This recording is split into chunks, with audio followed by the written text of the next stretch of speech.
দর্শক মণ্ডলী দেখতে পাচ্ছেন রাকিবুল হাসান, সে গর্ত করতেছে। দেখা যাক কিসের জন্য গর্ত করতেছে। রাকিবুল, কিসের জন্য গর্ত করতেছ?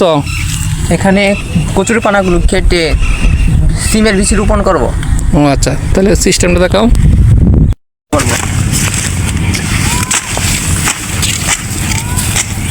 তারপর কম্পোস্ট সার তৈরি করবো।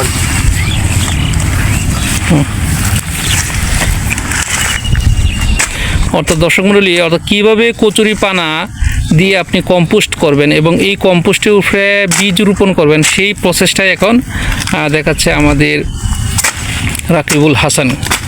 রাকিবুল হাসান একজন সফল কৃষক। আমরা দেখতে পাচ্ছি তিনি কচুরি পানাগুলো ছোটো করে কাটতেছেন। এই কচুরি পানাগুলোই তিনি গর্তে রাখবেন। গর্তে রাখার পরে এই গর্তের উপরে মূলত তিনি বীজ রোপণ করবেন।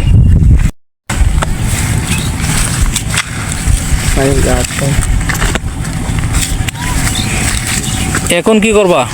এখন এগুলোর উপরে মাটি দিব। মাটি, আচ্ছা মাটি দাও। দর্শক মণ্ডলী, আপনারা দেখতে পাচ্ছেন, অর্থাৎ এই কচুরি পানার উপর উনি মাটি দিচ্ছেন। মাটি দেওয়ার পরে এই প্রায় 15 থেকে 20 দিন পরে উনি এই জায়গার উপরে উনি বীজ রোপণ করবেন। আর এখন যেহেতু সিজনটা হচ্ছে বর্ষাকালীন সিজন, এই সিজনে হচ্ছে লাউ এবং শিম, এই দুইটা। তো উনি শিম বিচি লাগাবেন, এর জন্য উনি মূলত এই গর্ত করে এভাবে কম্পোস্টের উপরে মাটি দিতেছেন এবং এই মাটির উপরে পরে উনি বীজ রোপণ করবেন। আপনারা যারা এখন শিমের গাছ লাগাতেছেন তারা এই কচুরি পানা এভাবে গর্ত করে গর্তের উপরে মাটি ভরাট করলে আপনি ইজিলি আপনি শিমের বীজ লাগাতে পারবেন এবং এটা শিম গাছগুলো পুষ্ট থাকবে। ধন্যবাদ সকলকে। আমার এই ভিডিওটি যদি আপনাদের ভালো লেগে থাকে তাহলে অবশ্যই আমার চ্যানেলটি সাবস্ক্রাইব করে আমাদের পাশে থাকবেন। ধন্যবাদ সকলকে। আসসালামু আলাইকুম।